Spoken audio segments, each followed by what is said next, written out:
সবাই তো সুখী হতে চায়, কি গো? সবাই তো সুখী হতে চায়, কেউ সুখী হয় কেউ হয় না। জানি না বলে যা লোকে সত্যি কিনা, জানি না বলে যা লোকে সত্যি কিনা। সবার কপালে নাকি সুখ সয় না, সবাই তো সুখী হতে চায়, কেউ সুখী হয় কেউ হয় না।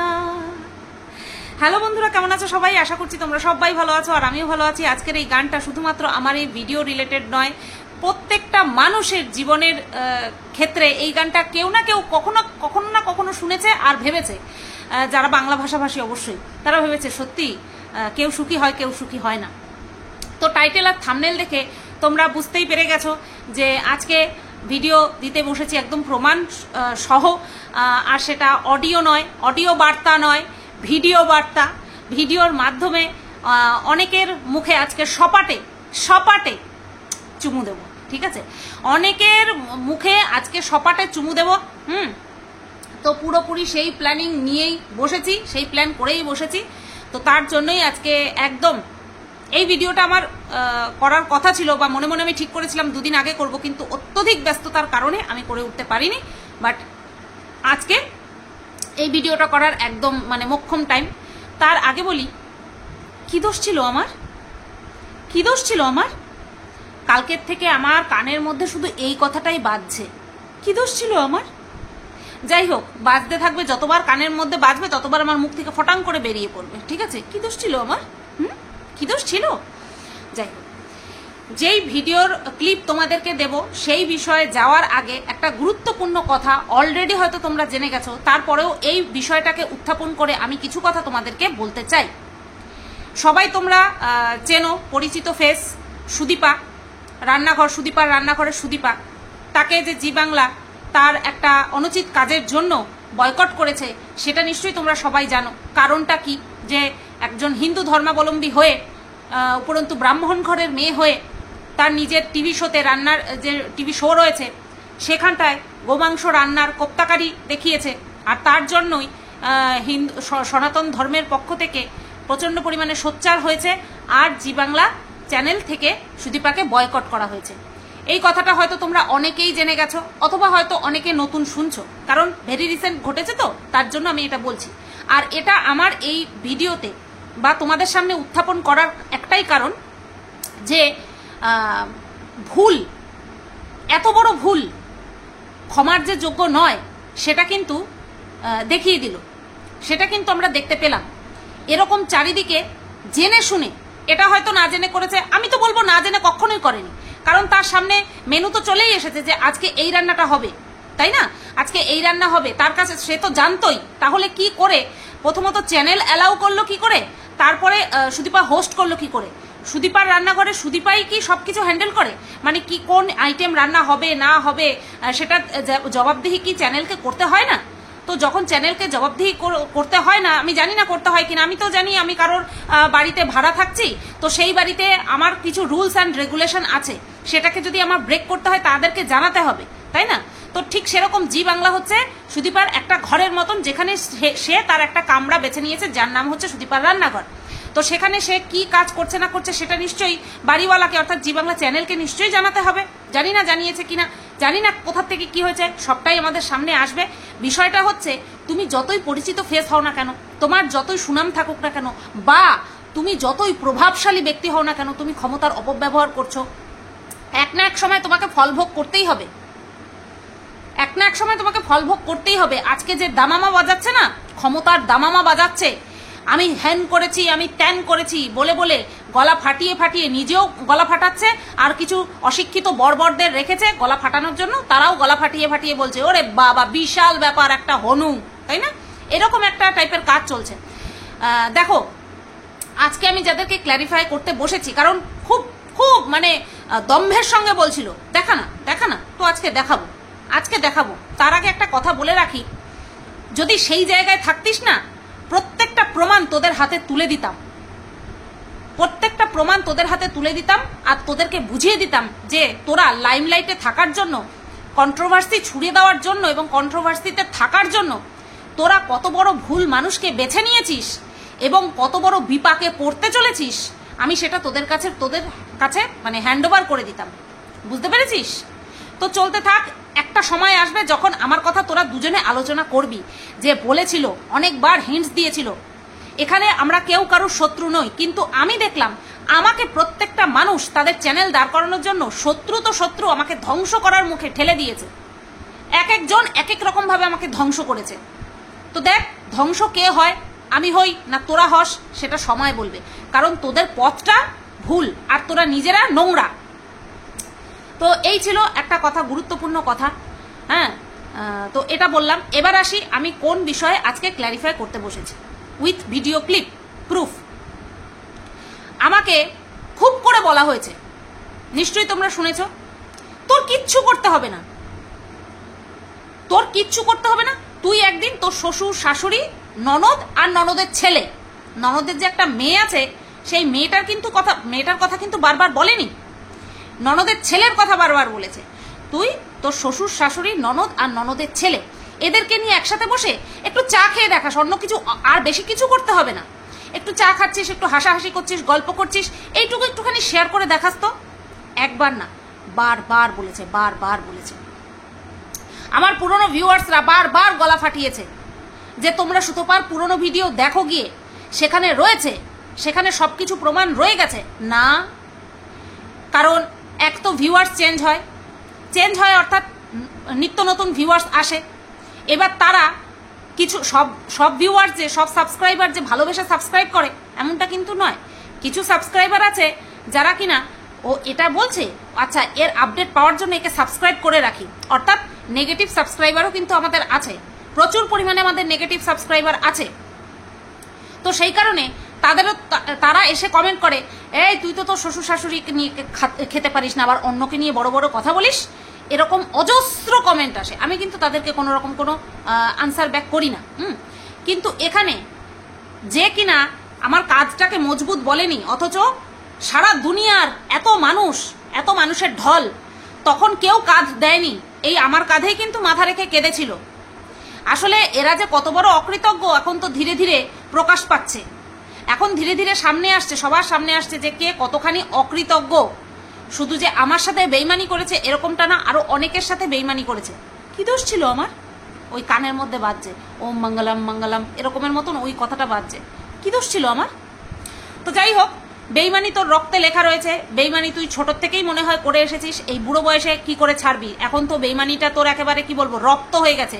কাকে কিভাবে ব্যবহার করতে হবে, তাকে কিভাবে ছুঁড়ে ফেলে দিতে হবে, এটা তুই বেশ ভালো মতনই জানিস। দেখ না, 21-22 দিন যাদের বাড়িতে থাকলি, যাদের বাড়িতে খেলি, হ্যাঁ, যাদের বাড়িতে তোকে রেখে দিল, তোর স্বামী যাদের বাড়িতে তোকে রেখে দিল, সেই কাপুরুষটা কি বলছে, আমার লাইফ বরবাদ করার জন্য 5 জন মহিলা দায়ী, আমার লাইফ বরবাদ করার জন্য 5 জন মহিলা দায়ী। তার মধ্যে 1 হচ্ছিস তুই, 2 নম্বর আমাকে, 3 নম্বর মারুকে, 4 নম্বর তোর ছোট মাকে, আর 5 নম্বর হচ্ছে তোর মা, তোর নিজের মা। এই 5খানা মহিলা নাকি তোর স্বামীর জীবন বরবাদ করার জন্য দায়ী। আমি তো বলবো তোর স্বামীর জীবন বরবাদ সে নিজের হাতে করেছে। কারণ বিয়ের আগে যখন দেখেছে যে তোর মতন একটা মেয়েকে তার ভালো লাগে, তখনই তার মনকে মেরে দেওয়া উচিত ছিল যে আমার এমন একটা মেয়েকে ভালো লাগছে যে কিনা সারাটা মানে কি বলবো, জ্ঞান হওয়ার পর থেকে প্রেম করে বেড়াচ্ছে।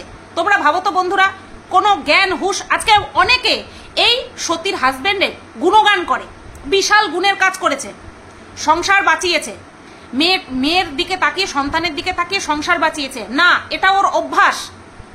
একটা সুস্থ মস্তিষ্কের মানুষ কোনো সময় এরকম একটা মেয়েকে তার জীবন সঙ্গী করবে না, সবচেয়ে বড় কথা তাকে ভালোই বাসবে না, যে দেখবে যে একটা মেয়ে কতজনের সঙ্গে প্রেম করে বেড়াচ্ছে। এ নিজের মুখে স্বীকার করেছে এবং শেয়ার করেছে সোশ্যাল মিডিয়াতে। তাহলে আমি যদি চাক্ষুষ দেখি বিয়ের আগে একটা ছেলে হাজার একটা মেয়ের সাথে প্রেম করে বেড়াচ্ছে, আমি কোনোদিনও ভাবতে পারবো যে এর সঙ্গে আমি বিয়ে করব বা একে আমার চাই, এরকমটাকে আমি করতে পারবো? তো তো এই ছেলেটা, এই উন্মাদ ছেলেটা কিন্তু বিয়ের আগে থেকেই এরকম। তা বিয়ের পরে এসে ও আমাদেরকে দোষারোপ করবে না, এটা হতে পারে? এটা হচ্ছে কাপুরুষতার লক্ষণ। যে কিনা নিজে প্রথমেই একটা খারাপ চরিত্রের মেয়েকে বিয়ে করেছে, যে কিনা অজস্র প্রেম করেছে। 2 নম্বর, বিয়ের পরে সে নিজের স্বভাবের জন্য, তার স্বভাবের জন্য, যেটা কিনা আমাদের কাছে এসেছে, তার খারাপ স্বভাবের জন্য তার বউ বিভিন্ন পুরুষের কাছে গেছে। তারপরেও তার মুখ থেকে কি বেরিয়েছে? ওর লাইফ বরবাদ করার জন্য নাকি 5টা মহিলা দায়ী। ভাবো, যে নিজের অক্ষমতাকে অন্যের উপরে চাপায়, তার মতন কাপুরুষ আর কেউ আছে? তো যাই হোক, এটা নিয়ে আমাকে অনেকবার বলা হয়েছে, তুই তোর ননদের সঙ্গে, ননদের ছেলের সঙ্গে চা খেয়ে দেখা। তুই হয়তো জানিস না, বা জেনেও হয়তো না জানার ভান করিস যে 1 বছর 1.5 বছর হতে গেল প্রায়, আমার ননদের ছেলে কিন্তু ব্যাঙ্গালোরে আছে, কর্মসূত্রে ব্যাঙ্গালোরে আছে। আর এই কর্মসূত্রটাকে যাওয়া নিয়েও লোকে নোংরা নোংরা কথা বলেছে, নোংরা নোংরা কথা বলেছে। ঠিক আছে, সেটাকে আমি আর ঘাটাচ্ছি না, কারণ নোংরা ঘাটলে নোংরা গন্ধই বেরোবে। এইবার বলি, তুই বলেছিস সবসময় তরকারি উপর থেকে আসে, নিচের থেকে আর তরকারি যায় না। এটার কারণটাও মনে হয় তুই জানিস না। যাই হোক, তোর জন্য, জ্ঞানের জন্য আরেকটুখানি বলে দিই। হ্যাঁ, এইটুকু বলে দিই যে তাদের খাওয়ার দাওয়ারের রুল পুরো আলাদা। তাদের ডাক্তারবাবু পুরো চার্ট করে দিয়েছে যে এইভাবে যদি তারা মেনে না চলেন তাহলে কিন্তু তাদেরকে ট্রিটমেন্টই করবেন না। সেই কারণের জন্য তাদের রান্নাটা পুরো আলাদা, আর আমাদের রান্না পুরো আলাদা। তুই জানিস না যে আমি রান্না করতাম এবং টাইম টু টাইম সবাইকে খেতে দিতাম? তুই জানিস না? তো তোকে জানানোর জন্য আমাকে কিছু বাধ্য হয়ে প্রমাণ তোর সামনে তুলে ধরতে হলো। কি বলতো? সত্যি সত্যি বলছি, সবাই তোর মতন লাকি হয় না। তুই যে কি লাকি, তুই আউট অফ দ্য ওয়ার্ল্ড। তোর ফ্যামিলি, তোর বাপের বাড়ির ফ্যামিলি বল, তোর শ্বশুর বাড়ির family ball, out of the world. তারা এই গ্রহের বাসিন্দাই নয়। তোকে যারা ভিউ দেয়, তোকে যারা সাপোর্ট করে, তাদেরকে একবার জিজ্ঞাসা করিস তো। তুই আমাকে তো জিজ্ঞাসা করলি, আমি প্রমাণ দিচ্ছি। তোকে যারা সাপোর্ট করে তুই তাদেরকে একটুখানি জিজ্ঞাসা করিস তো, যে তোমরা যদি আমার মতন এরকম নোংরামি করে আসতে, আমার শ্বশুর শাশুড়ি, ননদ নন্দাই যেইভাবে আমার সাথে মিশছে, তোমাদের শ্বশুর বাড়ির লোকজনও কি তোমাদেরকে সেইভাবেই ট্রিট করতো, নাকি ঘাড় ধাক্কা দিয়ে বের করে দিত? একটুখানি জিজ্ঞাসা করিস তো। তারপরে কি উত্তর আসে আমি দেখবো। আমি লিখে দিতে পারি, তোর মতন শ্বশুর শাশুড়ি বা ননদ, তোর মতন শ্বশুর বাড়ি আর একজনেরও হবে না। হয়তো ছেলের দিকে তাকিয়ে বা নাতি নাতনির দিকে তাকিয়ে হয়তো মেনে নিতে পারে, কিন্তু এইরকম নির্লজ্জের মতন ক্যামেরাতে এসে এই কথা বলতে পারবে না, আমার বৌমা যেরকমই হোক আমার বৌমা, এরকমটা বলতে পারবে না। যেই ব্যক্তি একসময় ক্যামেরাতে তাকিয়ে বলেছে ছোট লোক, আমি হচ্ছি ছোট লোক, কারণ তাকে বলা হচ্ছে ছোট লোক বলেছে, তোর প্রেমিকের মা তাকে, তোর শাশুড়িকে ছোট লোক বলেছে। ভাব, তোর জন্য কতখানি মান সম্মান খুইয়েছে, আর তুই তো নিজের হাতে কোচলেছিস। তুই বড়াই করতে বসেছিস কেন বলতো? তোর বরটা হচ্ছে কাপুরুষ, তার জন্য। আর 5টা সাধারণ ঘরে এরকম হয় না। তা তুই সত্যিই লাকি। আমাকে দেখ না, তোর মতন নষ্টা চরিত্র, না তোর মতন এরকম মানে কি বলবো, উচ্ছন্নে যাওয়া, উচ্ছৃঙ্খল ভাবে থাকি, টাইম টু টাইম সব কিছু করি।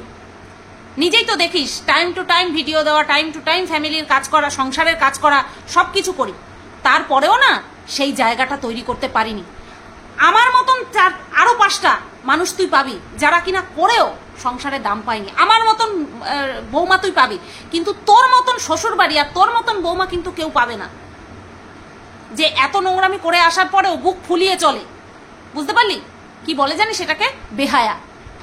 এটাকে বলে বেহায়াপনা। কিন্তু আমার মতন দেখ, 1000 একটা পাবি যে হ্যাঁ অনেক করেছি কিন্তু নাম পাইনি, কিন্তু ভালোবাসা পাইনি। এরকম আমার সাথেও হয়েছে। ঠিক আছে? তো যেই ভিডিও ক্লিপটা তোমাদের সামনে আসবে সেটা হচ্ছে গত 1 বছর আগের। ঠিক আছে? কারণ 1 বছর আগের থেকে যখন লাস্ট হলো, তারপরেই তারা ডাক্তার দেখাতে যায় হচ্ছে আমার এক মাসি শাশুড়ির থ্রুতে, মাসি শাশুড়ির ছেলের থ্রুতে, অর্থাৎ আমার দেওর হয়, দেওরের থ্রুতে ডাক্তার দেখাতে যায়। সেখানে ডাক্তার দেখিয়ে তারা অনেক ভালো আছে, আর তার জন্য তাদেরকে প্রচুর পরিমাণে মেনটেন করে চলতে হয় খাওয়া দাওয়া, সেটা আমি বলেছি। তো সেই কারণে 1 বছর আগে থেকেই তোমরা সব কিছু পাবে। আর আরও একটা কথা বলে রাখি, আমার শ্বশুর শাশুড়ি না আমার শ্বশুর পেনশন হোল্ডার, তো হচ্ছে হাই স্কুলের টিচার ছিলেন, তো সেই কারণে পেনশন কীরকম পেতে পারে সেটা তোমরা সবাই জানো। তো উনি কারোর ওপর ডিপেন্ডেন্ট নয় ফিনান্সিয়ালি, উনি ফিনান্সিয়ালি কারোর ওপর ডিপেন্ডেন্ট নয়। আর সবার ফ্যামিলি না এই হচ্ছে এই সোশ্যাল মিডিয়াটাকে সাপোর্ট করে না। আমি যখন প্রথম ভিডিও করা শুরু করেছি, গালাতি করেছি, অনেক ভুল করেছি, তো সেই ভুল শুধরানোর আমি না সুযোগ পাইনি। আমার এই জায়গাটায় বড্ড আফসোস, আমরা মানুষ, আমরা প্রত্যেকে ভুল করি, আমি কখনো ভুল শুধরানোর সুযোগ পাইনি। আমাকে টানা মারা হয়েছে, টোন কাটা হয়েছে, এরকম করা হয়েছে, ঠিক আছে। তো যাই হোক, তো প্রথম আমি যখন ভিডিও করতাম, তারপরে একটা ছোট্ট ভুল করে ফেলেছিলাম, তার জন্য প্রচণ্ড পরিমাণে অপমানের শিকার আমাকে হতে হয়। তারপরে আমি সম্পর্কগুলিকে এইভাবে নমস্কার করে ওই কার বলে না, কার বা বাংকার যাই বলো শেল্ফ, তার উপরে তুলে রেখেছি। কারণ যেই সম্পর্কের মধ্যে মান সম্মানের অস্তিত্ব নেই, সেই সম্পর্কেরই আমি দাম দিই না, সত্যি বলছি। আমি আমার থেকে বয়সে ছোট হোক বা বড়, রেসপেক্টের যোগ্য হলে অবশ্যই রেসপেক্ট করব, কিন্তু অপরপক্ষ যদি আমার রেসপেক্ট করতে না জানে, সে যতই আমি তার থেকে বয়সে ছোট হই না কেন বা বড় হই না কেন, আমাকে যদি সে কেউ রেসপেক্ট করতে না জানে, আমি কিন্তু ফিরে তাকে ডিসরেসপেক্ট করবো না, বাট তার সাথে আর কোনো সম্পর্ক রাখবো না। আমি মানুষটা এইরকম। তো আমাকে এরকমও বলা হয়েছিল যে তোমার কি খাওয়া পড়ার অভাব? যেহেতু আমার শ্বশুরমশাই পেনশন পায়, করোনাকালে আমার হাজব্যান্ডের কাজ চলে গেছিল, কয় মাস আমার শ্বশুরমশাই টেনেছিল, তো সেই কারণের জন্য অনেক বড়াই করে আমাকে বলেছিল যে তোমার কি খাওয়া পড়ার অভাব? ভাবো তো, আমার শ্বশুরমশাই যখন এই পৃথিবীতে থাকবেন না, কথার কথা, একটা বয়স অনুযায়ী আমি কথা বলছি, কার নিঃশ্বাসে বিশ্বাস নেই, কে কখন মারা যায় সেটা বলা যায় না, কিন্তু যখন থাকবেন না তখন কি হবে, তখন আমরা কিভাবে বাঁচবো? তার জন্য একটা ব্যালেন্স থাকা দরকার আমাদের, যে আমাদের একটা ভবিষ্যৎ, একটা অ্যাসেট যেটাকে বলে, থাকা দরকার। তো আমি কি করেছি তোমরা ভালো মতন জানো, যে আমাকে বলা হয়েছিল সংসার করবে না ভিডিও করবে, তখন আমি বলেছিলাম সংসার তো অনেক করলাম, এবার না হয় ভিডিও করি, তখন এটাই বলেছিলাম। তো আমার শ্বশুর শাশুড়ি কোনোদিনই ক্যামেরা ফ্রেন্ডলি ছিল না। যতটুকু তোমরা এই ভিডিও ক্লিপে দেখবে, অবশ্যই স্বেচ্ছায় এসেছে, কিন্তু তারা সবসময় আসতে চাইতেন না। সবাই তোর শ্বশুর শাশুড়ির মতন হয় না। কিছু মানুষের শ্বশুর শাশুড়ি আছে বাধ্য আসতে, কারণ সেটাই তাদের income of swords of income. আবার কিছু শ্বশুর শাশুড়ি আছে তোর মতন, যারা কিনা বেহায়া, সত্যি তারা সমাজের পরোয়াই করে না, যে আমার বৌমা এত নোংরামি করেছে, আমি কিভাবে এইভাবে ক্যামেরা শেয়ার করি, তাই না? তো সবাই তোর মতন লাকি হয় না। তুই যে বলছিস না বারবার এই যে ননদ ভাগনা, এই যে এই কথাটা বলছিস না, তুই কি মিন করে বলতে চাচ্ছিস সেটা তো সবাই বুঝতে পেরেছে। তোকে একটা কথা বলি, আমাদের সম্পর্কগুলোর খারাপের একটাই কারণ, সেটা হচ্ছে বনিবনা না হওয়া বা মনোমালিন্য। এই যে তুই সেদিন তোর রীতি দিদি থাকাকালীন তুই যে খাসির মাংস রান্না করছিলিস, তুই কি বললি আদা রসুনের পেস্ট দিবি, কিন্তু তোর শাশুড়ি কি বলছিল যে আমার তো রসুন আদা কোটা হয়ে গেছে, তুই কি বললি যে না আমি যেটা বলেছি সেটাই হবে। আমার এখনো ওই সাহস কোনোদিনও হয়নি, হবেও না, যে আমি বলবো আমি যেটা বলেছি সেটাই হবে, তুমি যেটা বলছো সেটা হবে না। পারবো না, বলতে পারবো না। যদি আমার টাকাতেও সংসার চলতো তারপরেও আমি বলতে পারতাম না, কিন্তু তুই বলিস, কারণ তোর সেই জায়গা রয়েছে ভাই, আমার সেই জায়গা নেই, আমি সেই জায়গা তৈরি করতে পারিনি। আমার মতন এরকম আরো 1000 জন মানুষ রয়েছে, মহিলা রয়েছে, যারা কিনা এই জায়গা তৈরি করতে পারিনি। ঠিক আছে, তো বেশ ভালো, তুই তোর মতন থাক। আমাদের সম্পর্কের মধ্যে যেই দূরত্ব, সেটা একমাত্র মনোমালিন্যের জন্য, আর কিচ্ছু না। মানুষে অনেক ইন্ধন জুগিয়েছে, অনেক নোংরা কথা বলেছে, হ্যাঁ কিছু তো এফেক্ট পড়েই, সেই এফেক্ট আমার সংসারেও পড়েছে। যদি কোনোদিনও তাদের ভুল ভাঙে, ভুল বুঝতে পারবে, কারণ আমি কোনো নোংরামি করিনি, আমি কোনো ভুল করিনি।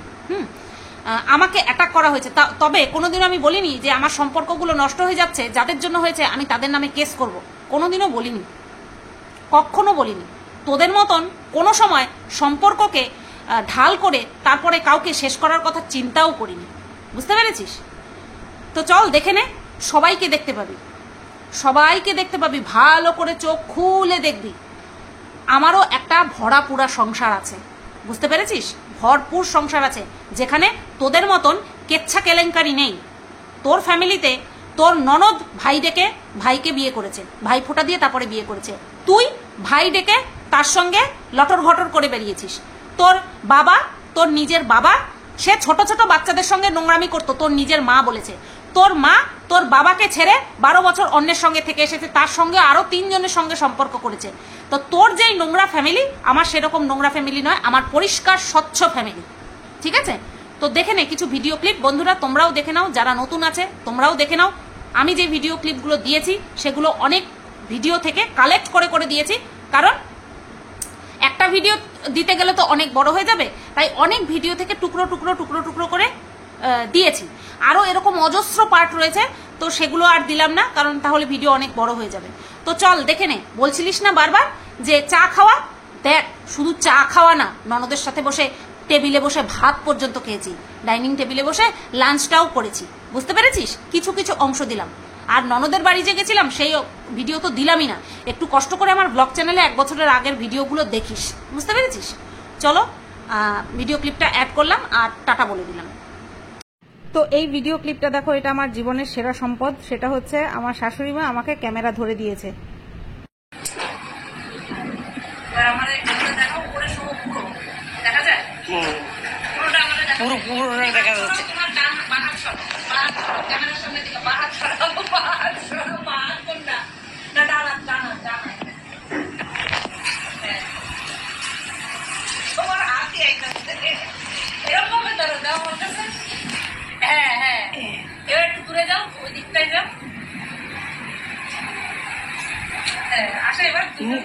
তোমার মুখ আসে নাই।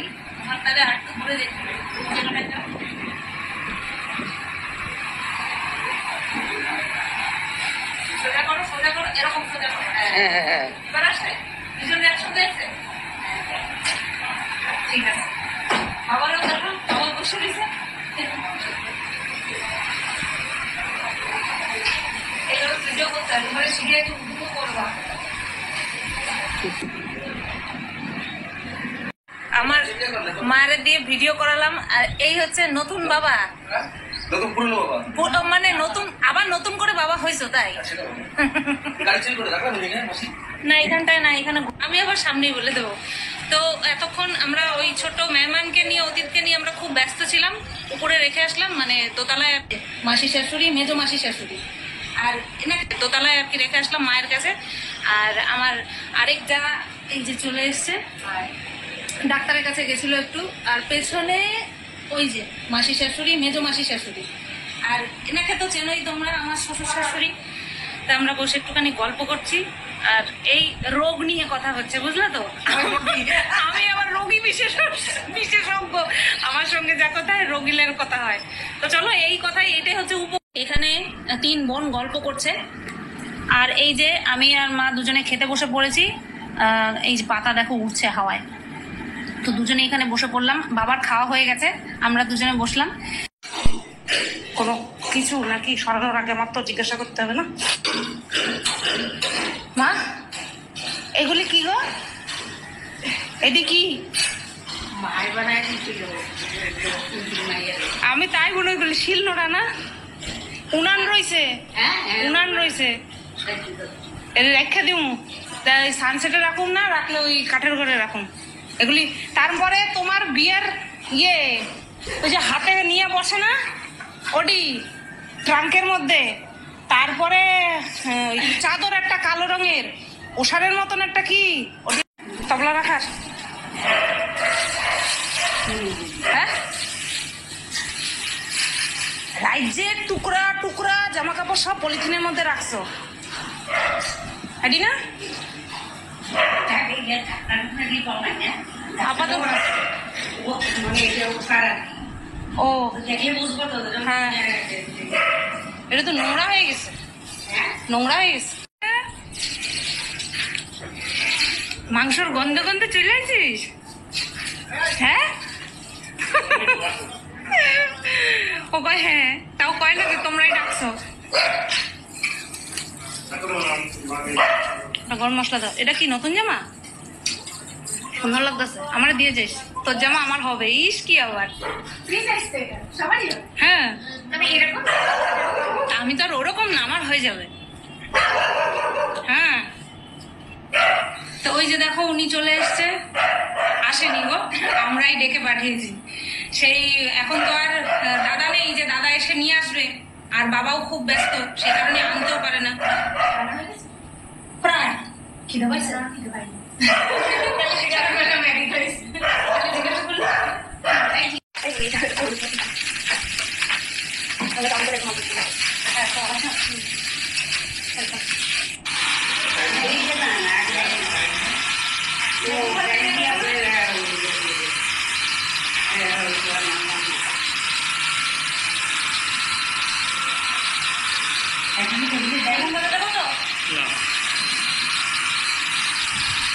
ডাল দিয়ে রেগুলার রুটি খাওয়া যায়।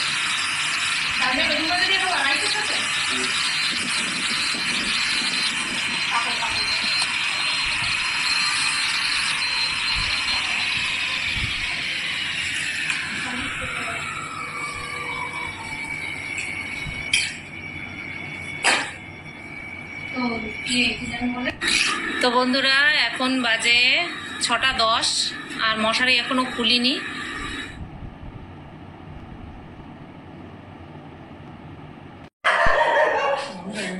সাড়ে 8টা বাজে না এখনো, 8:30 এখনো বাজে না।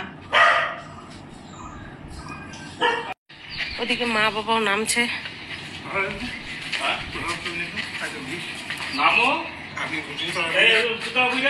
নেও না, একটু নেও, কিচ্ছু হবে না।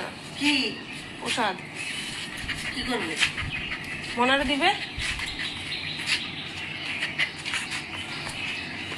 আরে বাবা রে, ঘুমাইছে রাত্রে?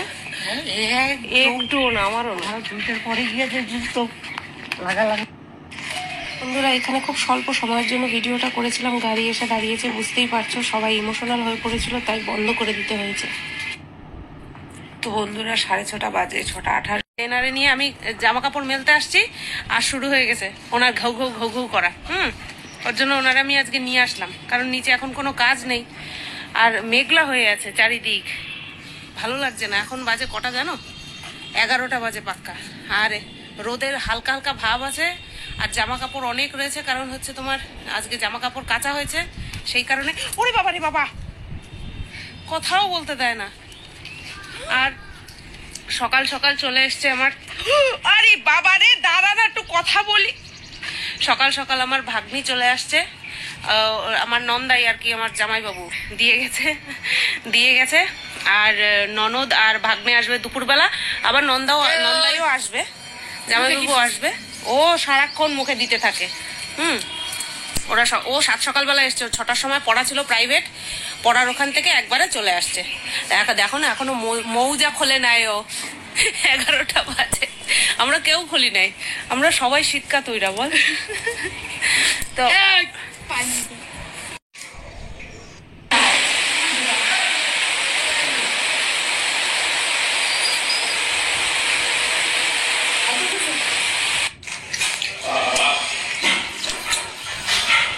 শেষ পাতে তুলছি, এদিকে মাংস তুলি নাই,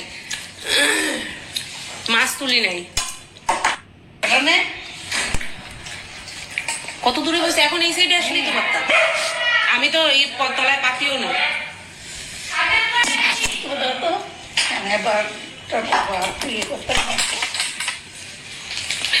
আমাদেরকে একটু ভিডিও করে দেবি না? দেখো না, ঢঙ্গি আগে খাইয়ে দিয়ে বয়ে দিচ্ছে। ঢঙ্গি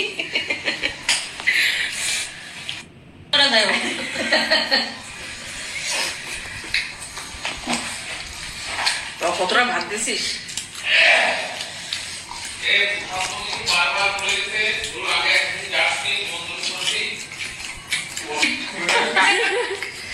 পোলাও তো না, পোলাও। এই যে বাড়ির থেকে একদম বাড়ির সামনে থেকে টোটোতে উঠছি, যাচ্ছি আবার সপরিবারে। এই যে ননদের বাড়ি যাচ্ছি, আর ওই যে ও আসলো, ছুটি আছে একটা বিশেষ কারণে, থাম্বনেল দেখে বুঝতেই পেরে গেছো কি কারণে। তো চলো এখন যাই, আর না আর এখন কিছু বলবো না, বাদ বাকি কথা পরে গিয়ে। এইভাবে দাঁড়িয়ে না থেকে একটা লাইনে দাঁড়িয়ে পড়ি, নতবা পরে হুড়ো তারা লাগবে। আর ওই যে মাও চলে এসছে, বলছে আমি একটুখানি দেখবো যে কিরকম ভাবে নেয়। তা আমি একটা চেয়ার জোগাড় করে দিলাম, মানে জোগাড় না, বাইরেই ছিল, সেটাকে এনে এখানটায় রেখে দিয়েছিলাম যাতে উনি বসতে পারে। আর এই যে ভাগ্নিও এসছে, আমি আর ভাগ্নি তো প্রথমে দিত না, তো মা বললেন যে তুইও দে, নাতনিকে বলছে তুইও দে, তুই তোর ফটোটা নিয়ে আয়। যেহেতু ওদের বাড়ি কাছে তাই ও দৌড়ে গিয়ে ফটোটা আনতে পেরেছে। তো এখানে দেখো আমি তো যাই হোক হ্যাঁ এই বলছি যে আমাদের ইন্টারভিউ ভালো গেছে। দেখো আমার ননদিনী রায়বাগিনীর চওড়া হাসি। তো চলো এখন আপাতত রাখি ছিল আর আমি লিখছিলাম বাড়িতে কোনো কিছু। এখানে দেখো বন্ধুরা আমি একটা ঘরে বসে অ্যাপ্লিকেশন লিখছিলাম, তো বাবা বলে দিচ্ছিল আর আমি লিখছিলাম। বাড়িতে কোনো কিছু লেখার হলে এরকম অ্যাপ্লিকেশন যদি হাতে লিখতে হয়, যদি আমি বাড়িতে উপস্থিত থাকি তাহলে আমাকে দিয়েই লেখায়। আর এখানে দেখো আমরা খাচ্ছি, আর ভাগ্নিকে বললাম যে দেখ আমরা কি দিয়ে খাচ্ছি সেটা তো আমি দেখাইনি, তুই একটুখানি ক্যামেরা কর।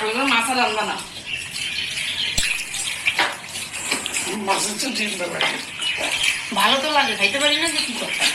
আমি সকালবেলাও ডিম থাকবো খাই।